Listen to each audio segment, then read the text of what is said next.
Okay, so today we are gonna prove why the area of a circle is equal to pi r square, where r is the radius of the circle, and we are gonna do it without calculus. It's the original proof by Archimedes.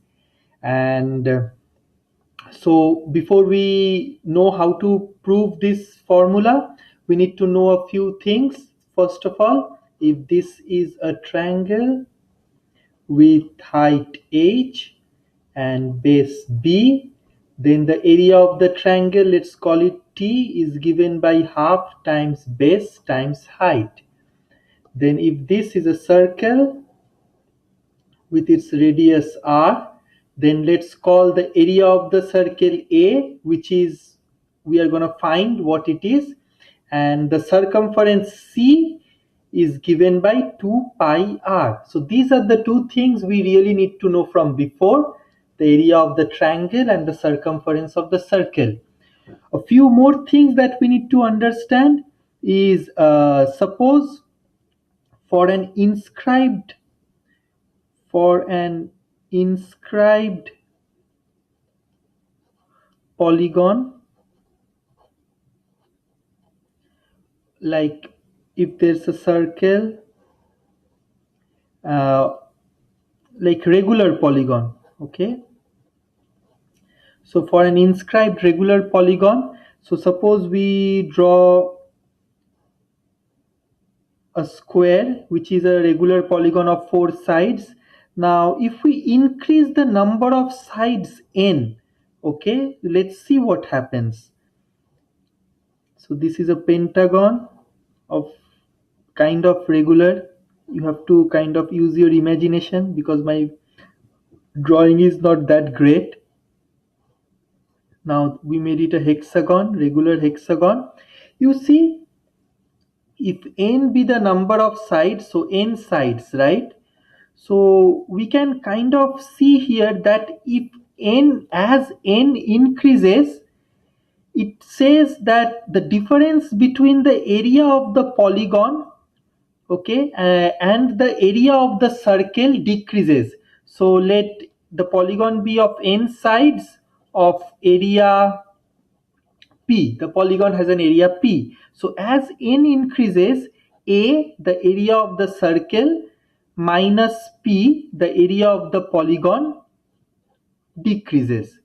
Okay, so this kind of shows that if we keep increasing n, then the difference between a and p can be made as small as we want.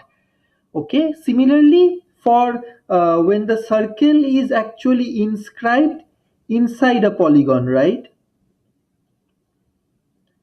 It's inscribed in a square. Now if it is inscribed in a pentagon, okay, you see the same thing. As n increases, the number of sides of the polygon increases. It says that the difference between the area of the circumscribing polygon and the area of the circle A decreases.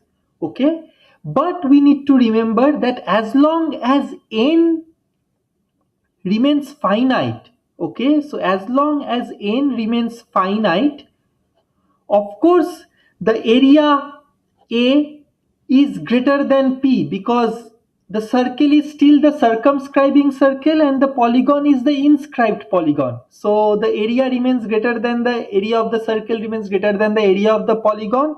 Here with n, as long as n remains finite, though the difference can be as small as we want, but still the area of the polygon is greater than the area of the circle.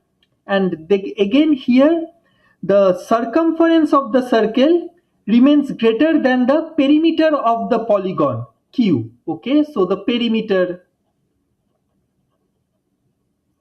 of polygon, as again, because the polygon remains the inscribed polygon, and here the area of the perimeter of the polygon, it being the circumscribing polygon, remains greater than C.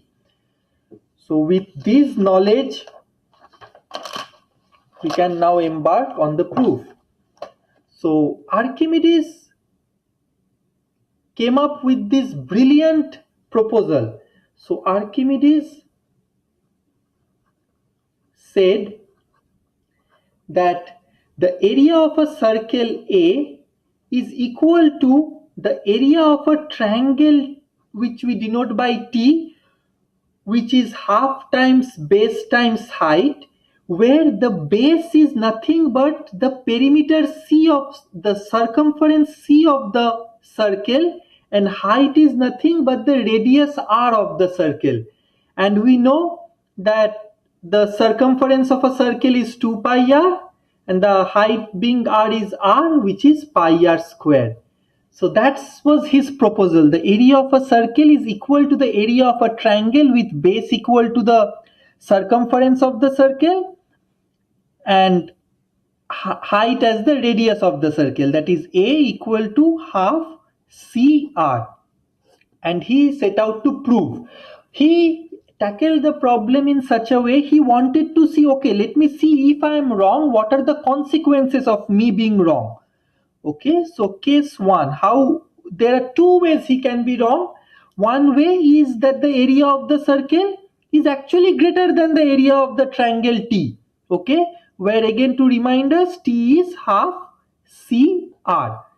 Okay, C is the circumference of the circle and R is the radius. So he says this is one way I can be wrong. So he drew a circle. Now let draw an inscribed polygon here. I'm not going to finish the polygon because it has a large number of sides n. Okay, you have to guess that. Now if this be the center of the circle, he drew two radii r and r. He drew the height, the perpendicular to this side of the polygon, which the height of this triangle OAB, suppose, which is given by H, and then the base is given by B.